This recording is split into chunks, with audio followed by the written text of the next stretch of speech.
£1,200 and £1,600 per month. New renters are being charged this rent now. That is being charged on housing benefit. That charge for is being charged to housing benefit to taxpayers, you and I. This plight is not unique to this one housing association. Lesness campaign support for your support, sharing the campaigns on your social media. Can you wind up, please, now, Graham? Put housing association legislation protections back on the list. Thank you for this motion. Thank you, Graham. Seconder.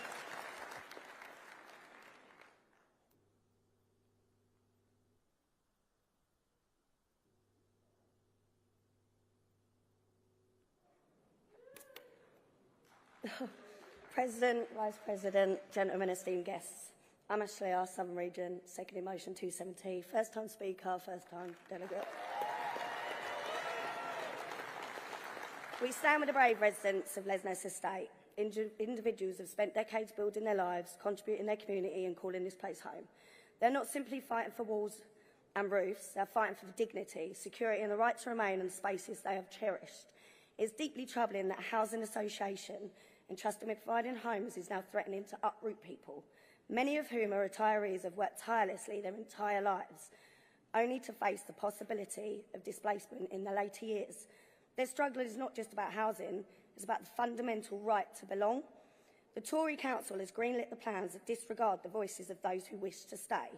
Residents are led to believe their homes will be refurbished and not demolished. They were promised a fair deal, yet the compensation offered makes securing another home in London impossible. This is not regeneration, it's a forced removal and it must be challenged. The campaigners are simply asking for a real conversation with Peabody's executive leadership, the opportunity to discuss alternatives like refurbishing empty homes instead of tearing them down. How can a plan be called progress when it disregards the people it affects the most? The occupation is a simple symbol of resistance. Residents also argue that the so-called regeneration plans are a veiled attempt at social cleansing, targeting mostly the West African community that live on the Lesness estate. The pensioners have held their ground for 6 days occupying an empty property must remind us all that injustice is worth fighting for. Their defiance echoes the truth. Homes are not commodities. Communities are not bargaining chips. We call on Peabody, we call on Bexley Council, we call on Mayor Sadiq Khan. You must listen to these residents, acknowledge their right to stay and offer real solutions. If regeneration is truly for the people, then let the people have their say in how it unfolds. Lesness Estate does not belong to developers or investors. It belongs to its residents, past, present and future. Let us stand together, let's amplify their voices and let us ensure that any human being should not be cast aside for the sake of profit. Congress, I second this motion. Thank you, Ashley. Anyone wish to speak in opposition? If not, can I call on Ian Clark to give the CEC qualifications?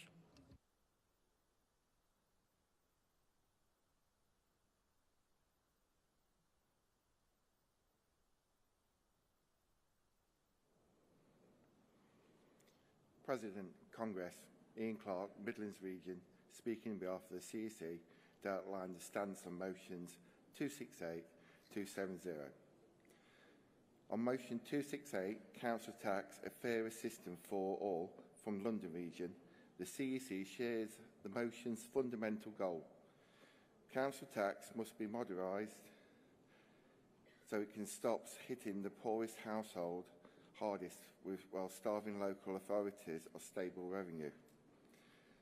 Congress will recall that our 2019 special report on local government and austerity set out exactly that ambition, a fair, progressive, redistributive framework for local funding. Motion 268 sits squarely within that policy. Our qualification is a simple one of leverage. Central government alone can legislate systematic reform. Our direct lobbying power in Westminster is this issue will always be limited. The GMB can most effectively improve members' living standards today is by winning better pay conditions for the lowest paid staff inside local government and beyond. We therefore urge Congress to support motion 268 with this practical qualification. Turning now to motion 270, support for Lesness, occupation and campaign text with Southern Region. The campaign in Lesness shines a light on national problem. Ageing housing estates allow the decay until demolition appears inevitable. GMB backs the residents' fight for safe, well-maintained homes. Our qualification, however, concerns resources, whether to donate funds or to amplify campaigning on social media rightly rests with the individual branches and regions. They know their budgets and local priorities best. The CEC therefore supports the motion while affirming that any financial or promotional contributions remain at branch and regional discretion.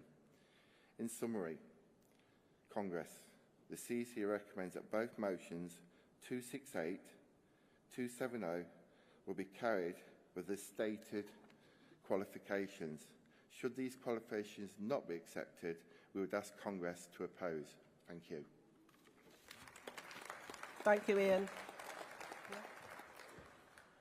Okay, Congress, I'm now going to suspend business on those motions as I've been told that our political speaker is here and she's on a tight schedule. So let me introduce. When we met in Bournemouth last year, it was during the general election campaign. Then on the 4th of July, the UK voted for change. Finally, after 14 long years, we saw the back of that dreadful the Tories and elected a Labour government. This is the first GMB Congress held under a Labour government since 2009. When we gathered in Blackpool, we heard from the then Prime Minister, Gordon Brown.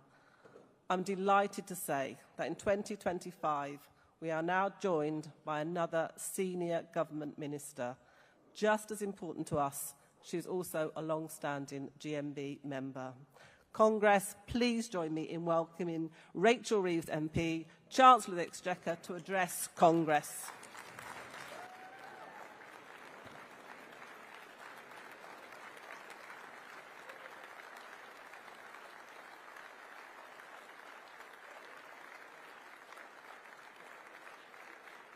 She is coming. She's on her way down.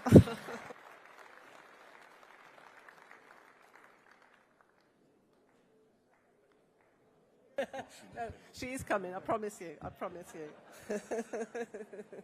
Shall I introduce her again? Just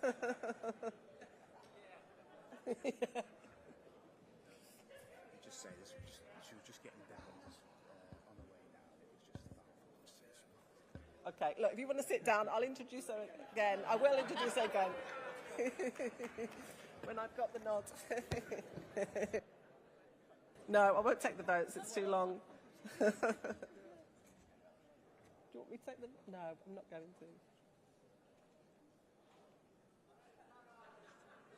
Do you see it? Right, okay, let me introduce again, all right? Congress, please join me in welcoming Rachel Reeves MP, Chancellor of the Exchequer, to address Congress.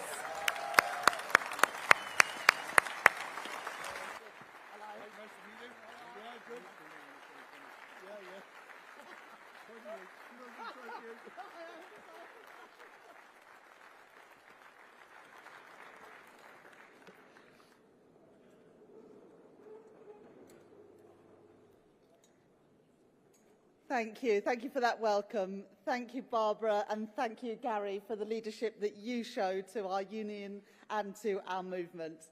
It's great to be back in Brighton, and it's a privilege to be back at the GMB Congress as a proud member of the GMB Union. Congress, I especially want to thank you all here for the tireless work that the GMB representatives do in so many workplaces. I know how difficult the last few years has been for many members, from the pandemic through the cost of living crisis. Working people paid the price for the Conservatives' failure, for their austerity, for their undermining of our public services, and for Liz Truss's fantasy economics. Never let anyone forget what the Conservatives did to our country. Never trust them again with our health service, with our schools, or with British industry.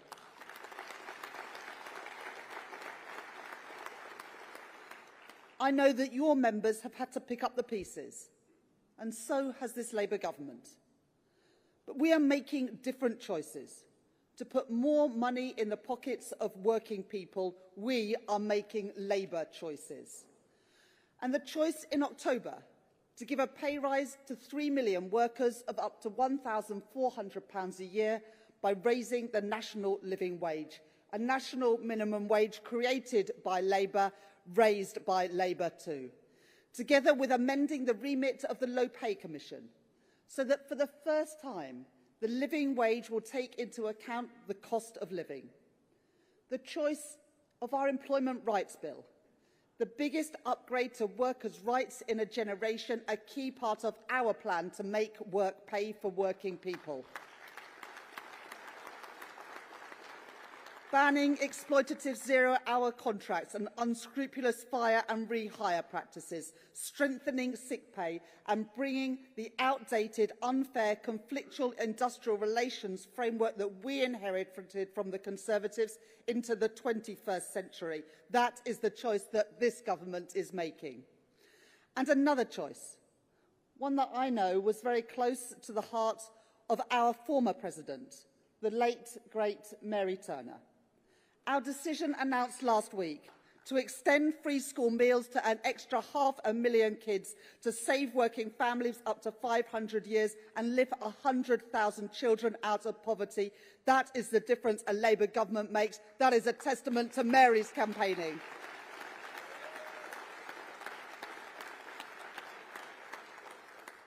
Now, I know that there is another political party which will tell your members that they have working people's interests at heart. So remember this and tell it to the people that you work with. While Labour is levelling up workers' rights, Nigel Farage and Reform opposed the Employment Rights Bill.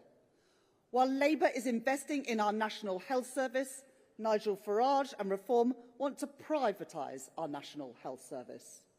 And while Labour is investing in security for our nation and for our allies, Nigel Farage and Reform are not on the side of the heroic people of Ukraine.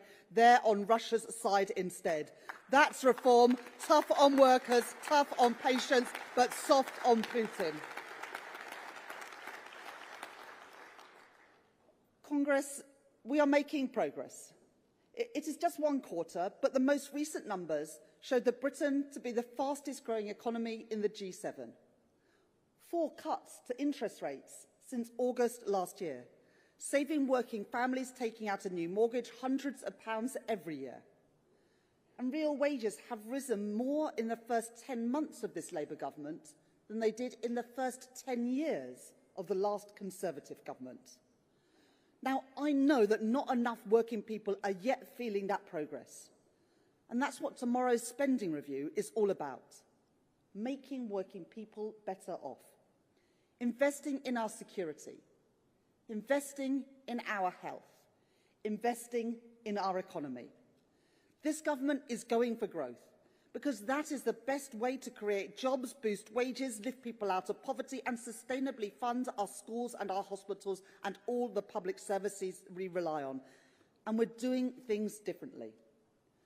Because unlike the Tories, I don't think that the only good thing that a government can do is get out of the way.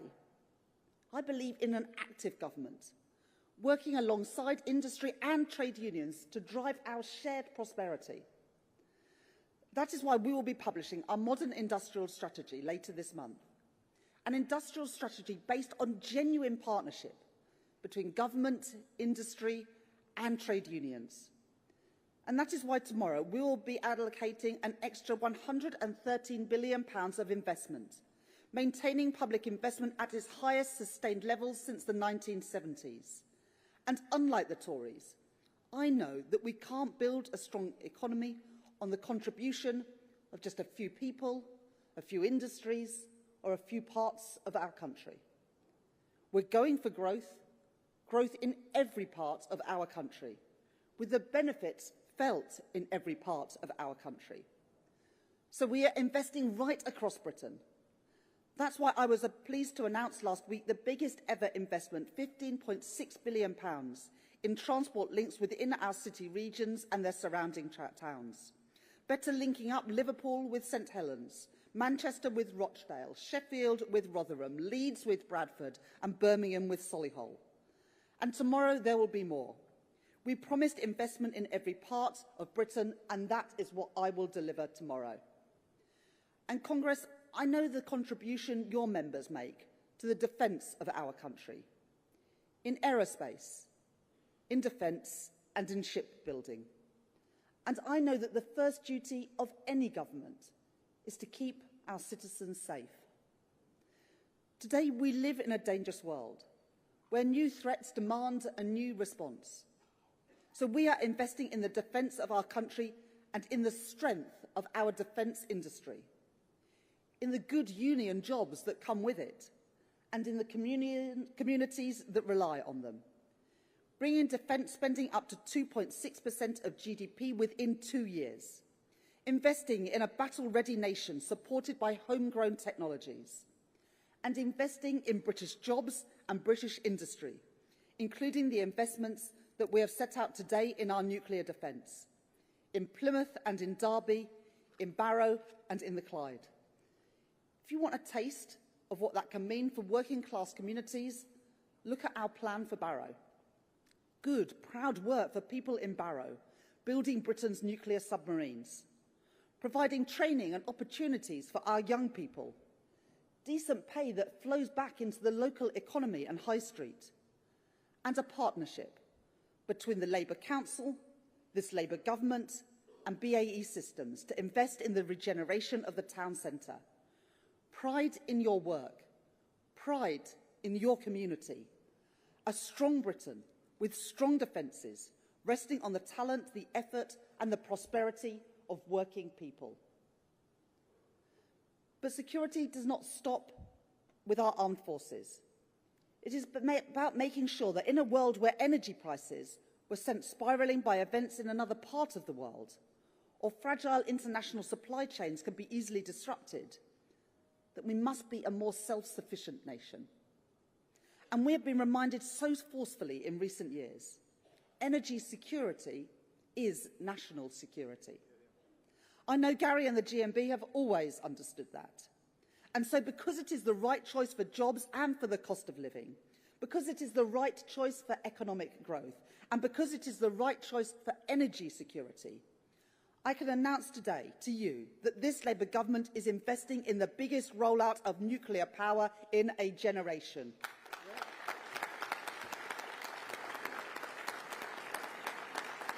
This government is giving our full backing to the Sizewell C nuclear plant, providing £14.2 billion of additional funding for the first directly state-funded nuclear power station since 1988, producing the energy to power 6 million homes, employing 10,000 people, supporting thousands more jobs across the UK, including 1,500 apprenticeships, and putting hundreds of millions of pounds into the supply chain.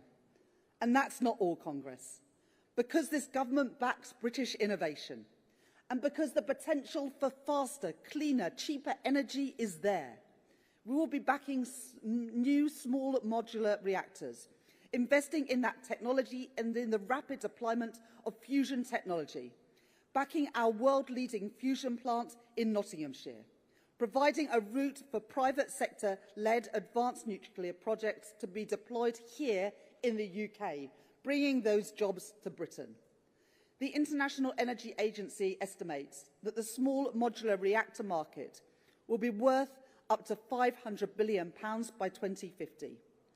So if we want those jobs, we want that wealth, and we want to lead the world, then we must act today. And we are. To start, that means investing £2.5 billion to enable one of the world's first small modular reactor programs, supporting 3,000 jobs in the East Midlands in the process. A first step towards our ambition for a full fleet of small modular reactors across our country. And I can tell you today that following a 2-year competition, we have selected the preferred company to partner with Great British Nuclear to develop small modular reactors. That preferred partner is Rolls-Royce, a great British business based in Derby.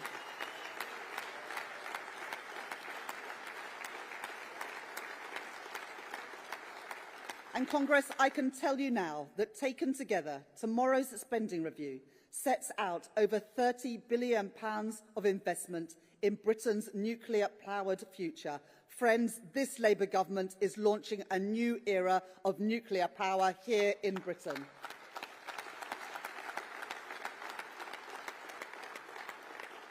And as we build for transport, for jobs, for energy, that will mean jobs in British supply chains for our young people. Today's announcements are another step towards that great British nuclear ambition to make sure 70% of its future fleet is made here with homegrown content. We've already taken steps to modernise our approach to public procurement with simpler rules and a focus on growth here at home. And we will look to go even further to reform and streamline those procurement processes. And because our industrial ambitions rely on the ambitions and the talents of our young people, we will break down the barriers that those young people face in getting the skills and opportunities they want and deserve. And a strong national economy, investing in new nuclear, new transport, new military hardware will mean something else too. New orders for steel. Steel made in Britain.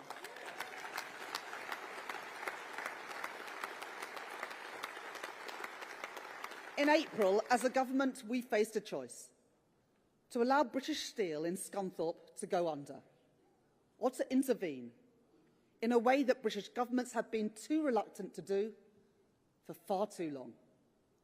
I was not prepared to tolerate a situation in which Britain's steel capacity was fundamentally undermined, in which our infrastructure, our industries, our security would become dependent on imported steel.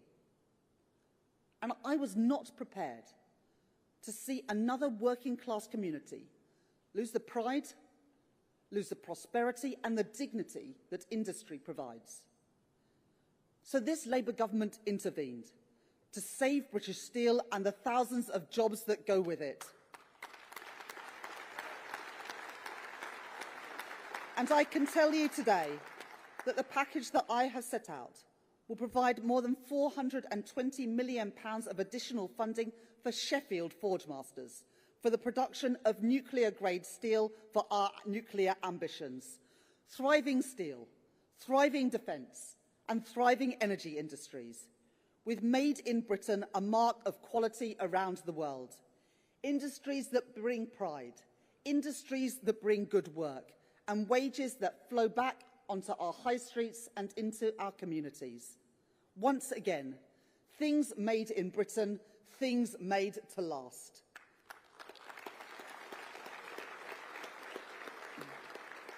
Congress, I know whose side I am on. I know whose side this government is on. We promised you a government in the service of working people, a government backing Britain's industry, backing Britain's jobs, and backing Britain's workers. Consider that a promise made and a promise kept. Thank you, Congress.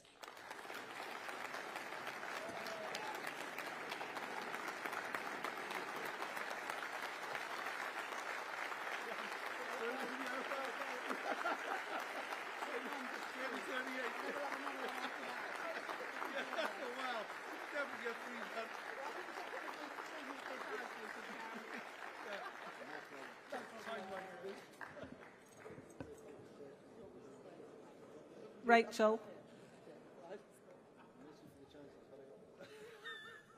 Rachel, thank you for your speech.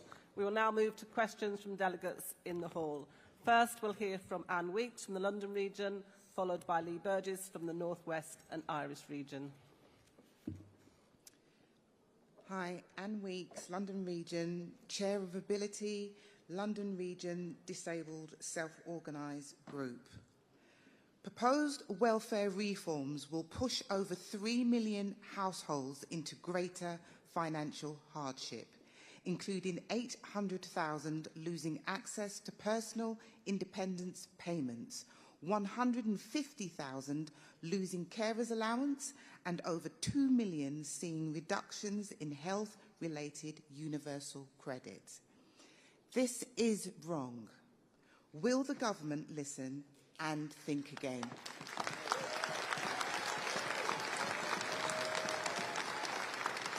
Thank you for that question.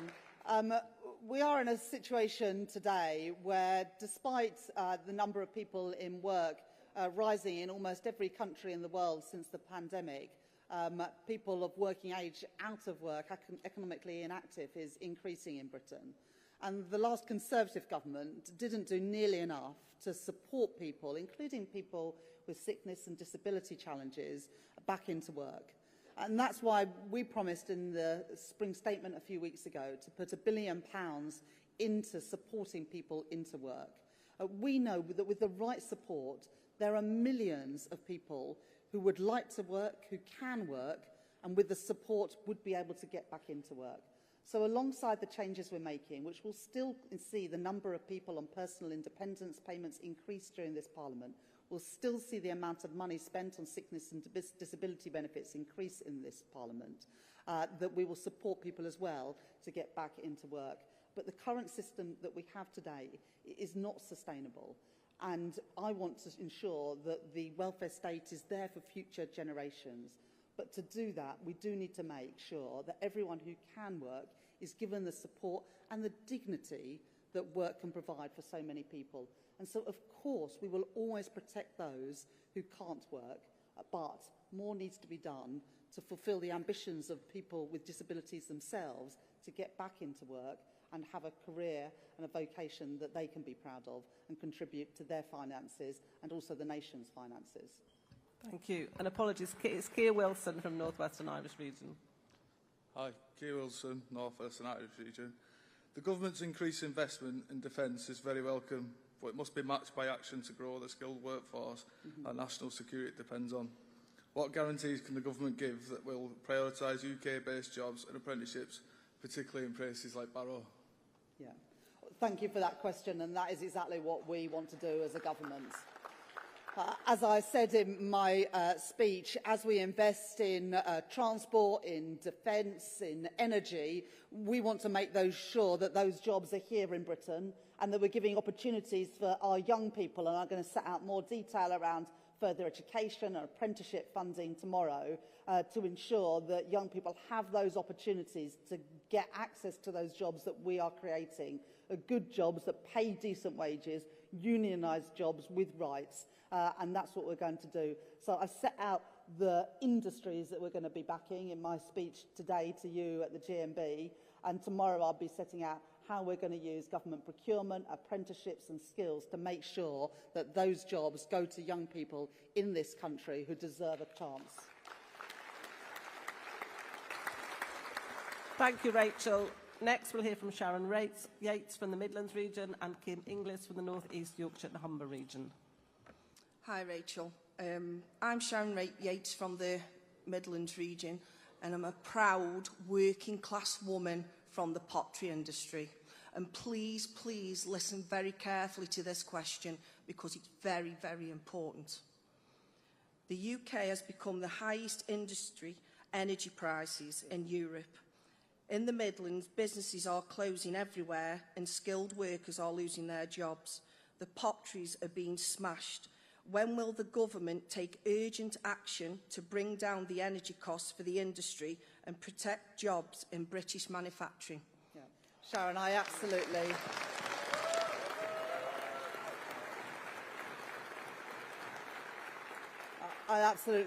get the point that you make, Sharon, and people in this room will know that it is ceramics, it is steel, it is cement, it is agriculture, it is a whole range of sectors where energy prices are making our British businesses uncompetitive with our counterparts around Europe, where energy prices for industry are lower.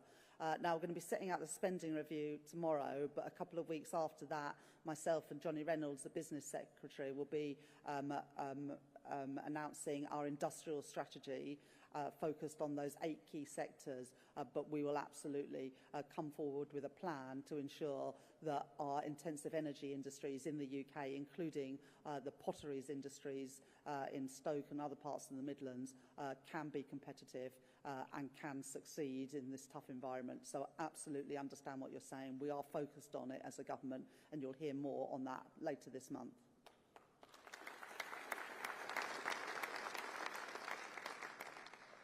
Kim Inglis from Sunderland, from the North East Yorkshire and Humber region. The Employment Rights Bill is a big step forward for workers, but it must be just the beginning. My region's running many of equal pay campaigns, 50 years after the Equal Pay Act, and as the first woman Chancellor, will you finally finish the job started by Barbara Castle and make equal pay a reality?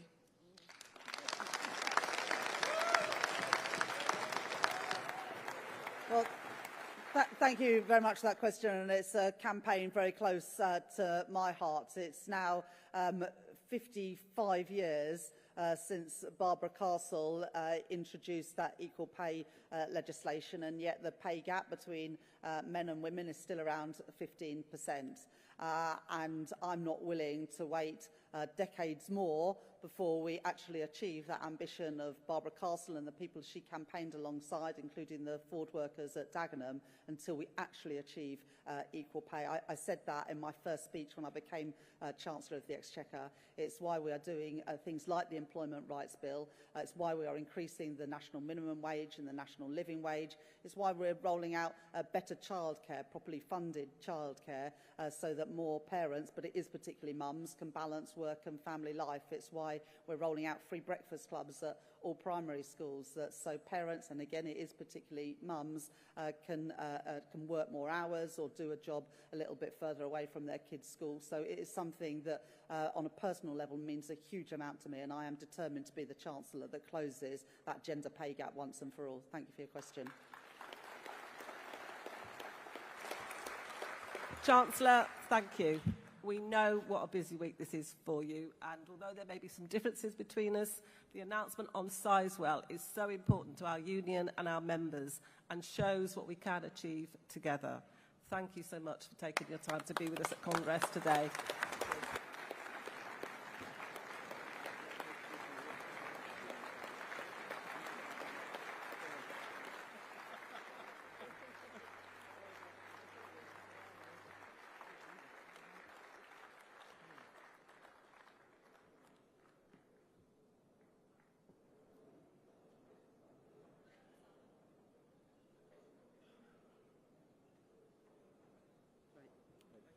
Thank you, Rachel. I'll hold you to that. Yeah, well, 2050, we'll have the 3 done. I'm powered. He's just promised me 3 nuclear power stations. See you later.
Congress will now go and take the vote of the last 4 motions. Does London accept the qualification on motion 268? And does Southern accept the qualification on motion 270? We'll go to the vote. The CEC has supported all these motions. All those in favour of 267, please show. Any against? That's carried. Motion 268, all show. Any against? That's carried. 269, support, all show. Any against? That's carried. And 270, all show. Any against? That's carried.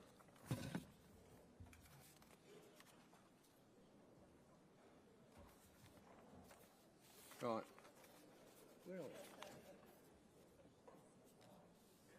No, it's here, it's here. Hurry up. Oh. Right, so we go next. Okay. Congress, can I ask for motions 271, 272, 273 and 285 come to the front, please? And the...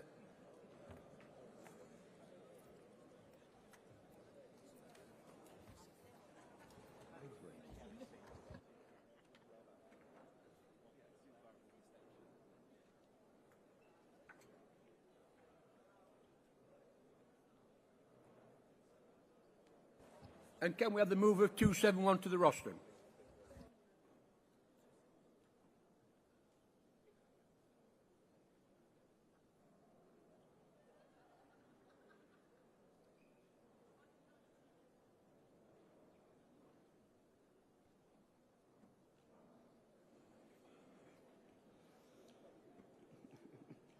President, Congress, my name is Jason Follow. I'm Wales and South West Region, moving motion 271 on managing social housing. Colleagues, every day in every community across our country, people struggle to find a decent, affordable home. Too many of our